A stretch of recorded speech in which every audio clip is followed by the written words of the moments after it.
안녕하세요, 배블리오테카입니다. 김진혁 교수님의 환대의 신학 북가이드 영상 2탄입니다. 이번 영상에서는 환대의 시작을 실제적으로 이뤄낸 후 그렇게 낯선 일을 우리의 집으로 맞아들여 놓은 순간부터 시작됩니다. 앞선 영상이 문을 열어 낯선 일을 맞이하는 마음의 준비를 위한 과정으로서 조금 더 이해해 볼 수 있었다면, 이번 영상은 그 낯선 일을 문 안쪽으로부터 식탁과 거실까지 인도하기 위해 있어져야 할 이야기라고 할 수 있겠습니다. 그러니까 1탄이 문 열기, 자리 만들기라는 이미지로 표현된다면, 이번에는요, 문은 이제 열어뒀고요, 빈자리도 마련되었습니다. 아직 그런데 빈자리를 내어준 것만으로 진정한 의미에서의 환대는 완성되지 않았다고, 그래서 좀 더 나아가 따뜻한 식탁보까지 깔고 식사를 차려주는 것이라는 이미지로서 표현될 내용을 다뤄보는 것이라 하겠습니다. 이건 우리가 이제 물리적 자리를 내어준 것에 그치지 않고 그 공간을 살아있는 관계의 자리로 채워가야겠다는 맥락의 필요로서 볼 수 있는 내용이지요. 이제 본격적인 진행으로 들어가기에 앞서 혹시 1탄을 아직 보지 않은 분이 계시다면 미리 보고 오시는 것이 좀 더 자연스러운 흐름에 따라 영상 내용을 확인하실 수 있겠다고 말씀드려보면서요, 이제부터 책의 흐름을 쉽고 명쾌하게 따라가면서 우리의 실천을 위한 적용점과 토의점까지 제공하는 오늘의 북가이드 영상 2탄 지금 바로 시작해보겠습니다. 지난 시간엔 타인을 대하는 6가지 스펙트럼, 배제, 차별, 관용, 인정, 이런 거 있었잖아요.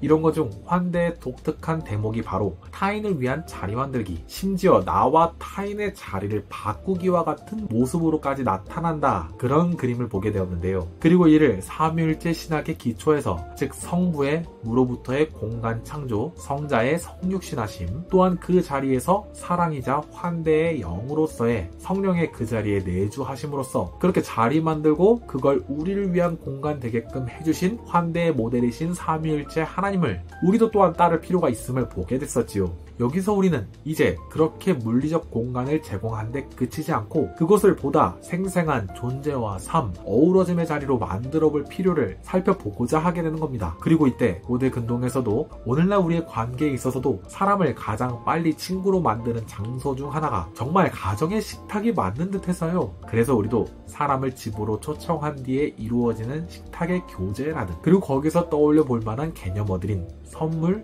또 성찬, 또 성령의 집에 함께 있음, 이런 것들이 바로 오늘의 주요 주제들로 나타난다고 말씀드릴 수 있겠습니다. 그렇게 오늘 다뤄질 3장과 4장의 핵심 키워드들이자 제목, 그 자체인 내용들로 자연스럽게 넘어갈 수 있게 됐네요. 즉, 하나는 문 안으로 들어온 이와 우리는 무엇을 주고받을 수 있을 것인가가 하나의 관건이라 할 때, 그건 바로 상호간 계속해서 흐르고 주고받아질 것으로서의 선물이고요. 또 하나는 그런 상호적 왕래가 멈추지 않게끔 하기 위한 책임 또는 동기는 과연 어디로부터 나오는 것인가 라고 했을 때에, 그런 선물을 주고받음의 흐름과 호흡을 지속시키는 건 바로 4장의 핵심어인 성령이 되시는 겁니다. 바로 그런 점들에서 책 속 3장의 제목은 환대와 선물이고 4장의 제목은 환대와 성령의 집이 되는 것이지요.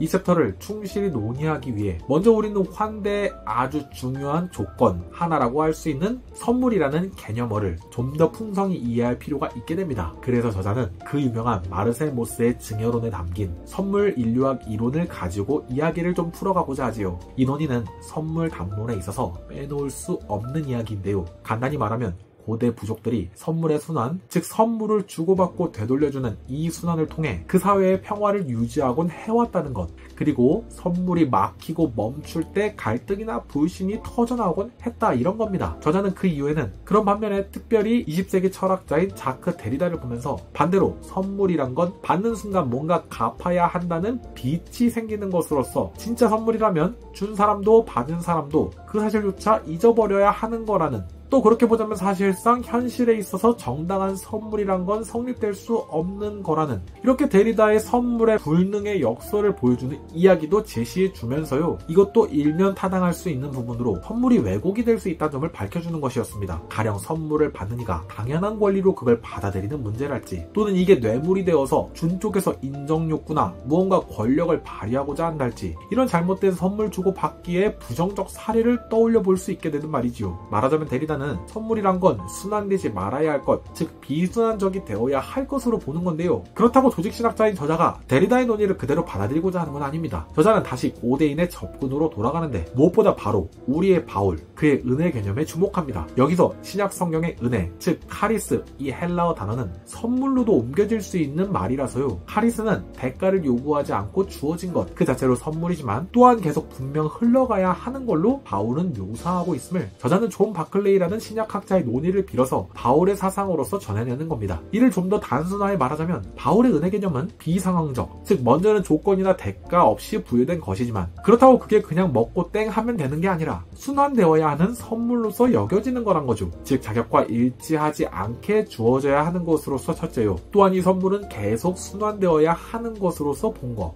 이렇게 비상황성과 순환성으로 선물을 이해해 볼 수 있겠다는 겁니다. 데리다에게는 순수 관념인 선물은 사람에게 빚이 되게 만든다는 점에서 등 선물이 순환되지 않아야 할 것으로서 보았다면 그건 바울에게서는 빚은 아니지만 당연한 흐름으로서 지속되어야 하는 걸로 나타난다는 거고, 물론 그 속에서는 우리가 감사하는 마음 이라는 주제와 관련해서 데리다의 논의를 통해 발생된 부분들을 보충하고자 하는 면이 있었고요. 결국 환대의 강력한 조건으로서의 이 선물은 결국 우리도 상대의 조건이나 대가 없이 주고받으면서 계속해서 그 호의, 은혜, 선물이라는 걸 흘려가게 하는 거라고, 하나님이 우리에게 조건 없이 내밀어 주셨듯이 우리도 계속 이를 흘려보내야겠다라는 식으로, 그렇게 해서 우리가 이를 위해 식탁에 자리 만들기를 배관 삼고 감사라는 연료를 바탕으로 하여 우리는 하나님으로부터 조건 없이 받은 선물들을 계속 흘러가게 해야 한다는 겁니다. 이렇게 저자는 선물 담론에 비추어서 환대는 결국 계속 되어야 한다는 논의를 전하고 있는 게 3장 논의의 큰 줄기라고 할 수 있습니다.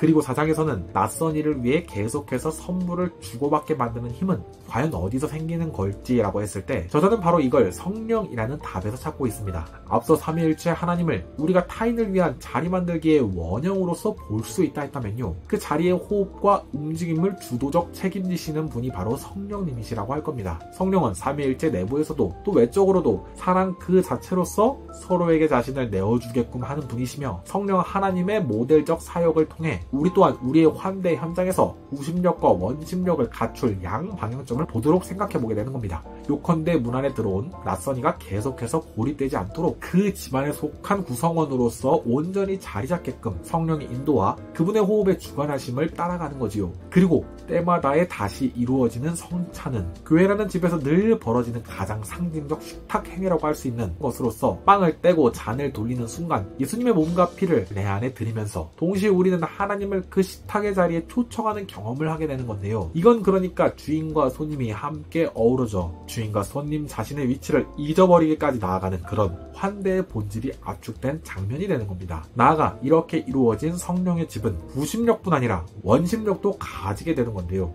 예수님이 제자들과의 마지막 만찬 이후 결국 이들을 세상으로 보내셨듯이 환대는 사람을 불러 모으는 데서 끝인 것만이 아니라 그 낯선 이를 결국 축복 속에서 하나님의 은혜 속에서 세상을 향해 다시 되돌리며 그렇게 파송하기까지 연장되어야 하는 것입니다. 이게 바로 다음 주 마지막에 다룰 3탄에 있어서 경계를 넘어가는 환대의 주제와도 연결되는 게 되는 거고요. 4장은 이렇게 성령 안에서 우리가 낯선 이에게 식탁을 제안할 수 있음, 그리고 동시에 그 식탁으로 공동체의 내부와 세상 외부로까지 있는 다리를 놓게 하는 접근으로서 정리될 수 있는 거였습니다. 이제 우리가 다룰 이론적 내용들에 연이어서 우리가 초대한 그에게 제공한 식탁에 실제로 우리는 과연 어떤 마음과 호의와 선물들을 담을 수 있을지 생각해보고 고민해보기 위한 몇 가지 구체적인 제안과 아이디어를 드려보는 시간 가져보도록 하려 합니다. 첫 번째는 익명의 선물 챌린지라 할까요? 이웃이나 교인 또는 직장 동료 한 명을 마음에 품고 누가 줬는지를 모르게 해서 작은 간식이나 음료 선물과 같은 것을 몰래 전해주는 겁니다. 받은 쪽도 준 쪽도 빚지지 않도록 익명성을 유지되게 하면서 말이지요. 만약 이로써 그 뒤 또 다른 사람에게 선물이 계속 전해지고 건네지도록 유도까지 된다면 이 챕터에서 살펴본 순환이라는 게 진짜로 생겨나는 대목이라고 볼 수 있게 되었다고도 하겠죠. 두 번째는 집들이 하여 밥 먹기 프로젝트입니다. 선물 주는 것도 좋습니다만 현대엔 여러모로 고려할 점이 많아 좀 더 쉽지 않아진 바로 집에서 함께 식사 나누기입니다. 어느 한쪽에 특히 집을 오픈하는 이의 마음에 지나친 부담이 되게 하지 않으면서 가령 음식을 꼭 직접 만들어 먹진 않는 방식도 가능한 것이겠으니까요. 그러면서도 이를 현대에도 계속 계속 시행해볼 만한 일이 되게 하는 거. 그렇게 될 때 더 돈독해질 수 있는 일. 그렇게 하는 일로서 환대를 생각해보는 시간 되면 어떨까 합니다. 세 번째, 이번에는 우리가 잘 아는 감사 얘기를 써보는 일인데요. 책을 통해 선물의 중요 동력원으로서 감사를 확인하게 되기도 했는데요. 오늘 받은 선물에 대한 작지만 그 소소한 감사를 통해 우리는 그 선물의 순환을 이어갈 동력원으로서 생각해볼 수 있을 것이니까 말이지요. 이번엔 누구든지 와서 차 한잔 하시려면 들어와 주세요. 같은 문구를 어디에라도 써붙여보는 겁니다. 의외로 낯선 방문자나 외부인이 그런 메시지를 보고 용기를 내어서 함께 자리하게 될 수 있을지 모르는 일이니까요. 이에 더해서는 누구든 편안히 앉고 이야기 나눌 수 있을 만한 환경까지 갖추어질 수 있다면 정말 더더욱 좋겠지요. 마지막으로 다섯 번째, 이건 개인적 차원에서 해낼 수 있는 일은 아닐지도 모르겠는데요. 그래도 교회적 차원에서 시도해볼 만한 일인 것 같아 제안을 해보는 부분입니다. 바로 성찬에 있어서 두 가지 접근이 가능할 수 있을 것 같습니다. 첫 번째는 잔을 서로가 서로에게 전할 수 있게 한 뒤 잔을 건네주는 사람, 앞사람, 뒷사람을 주인 혹은 손님으로 호명해보게 하는 겁니다. 예시로 속으로 또는 직접 입술로 잔을 받으며 당신이 나의 주인이며 나는 손님이다 하고 잔을 건네받고 다음으로 잔을 넘겨줄 땐 나는 주인이며 당신은 손님이다. 이런 식으로 반복한달까요? 짧게나마 주인에서 손님으로, 손님에서 주인으로 이 감각을 몸으로 조금 익혀보고자 시도해보는 겁니다. 그리고 만약 이게 좀 부담스럽다 여겨지면 약간은 약식의 방식으로서 성찬이 있는 주일에 공동체가 2명씩 짝을 지어 앉아보고는 성찬 예전이 진행되는 동안 짝지은 두 사람이 서로에게 빵과 잔을 건네게 하면서 스스로가 주인이자 동시에 손님이 되는 걸 좀 몸으로 느끼게 해볼 수는 없을까? 그리고 그렇게 한 뒤 이후에 잠깐이라도 그렇게 한 것의 느낌을 간단히라도 나눠보며 성찬이 식탁과 선물의 신학을 좀 더 새기는 기회로 삼아보게 할 수는 없을까? 그런 생각이 들기도 한 거죠. 단순히 이게 퍼포먼스에 그치지 않게 하려면 이런 의식에 대한 충분한 고민의 공유가 잘 이루어질 수 있어야 하는 거겠죠. 이렇게 해서 오늘 2탄 북가이드 영상에서는 낯선이와 함께 식탁의 교제를 이루어가는 환대의 장면을 선물과 성찬 같은 개념들을 통해 신학적으로 상상해보는 시간을 가져보았습니다. 3장에서 선물은 환대의 구체적인 동력이며 4장의 성령의 집, 그리고 그 안에서 일어나는 성찬은 그 동력을 계속 운영되게 흘러가게 하는 좋은 기회요 장치들이 될 수 있는 것이었죠. 그러나 그럼에도 아직 벽은 완전히 허물어지지는 않은 듯합니다. 이는 다음 3탄에서 마지막으로 책의 5, 6장을 따라가며 경계 넘기라는 주제로서 환대라는 주제를 조금 더 확장해볼 여지를 가져보고자 합니다. 교회의 담장, 사회적 제도, 문화적 편견 등을 넘어서는 길로서의 환대라는 주제가 좀 더 뻗어나기 위해 현실적으로 어떤 난관이 있을 수 있는지, 또 우리는 어떻게 이에 대한 극복의 논의를 상상해볼 수 있을지 무척 기대되고 흥미진진해집니다. 그럼 그때 다시 만나 식탁에서 한 걸음 더 나아가는 시간이 되어보도록 진행해보겠습니다. 이렇게 오늘도 식탁 차리기라는 이미지 아래에서 함께라는 작은 실천들 고민하는 시간 가져주셔서 감사합니다. 이제는 따뜻한 음식과 선물까지 얹어줄 마음의 준비가 되셨을까요? 그럼 다음 편에서 다시 뵙겠습니다. 3탄에서 다시 만나요.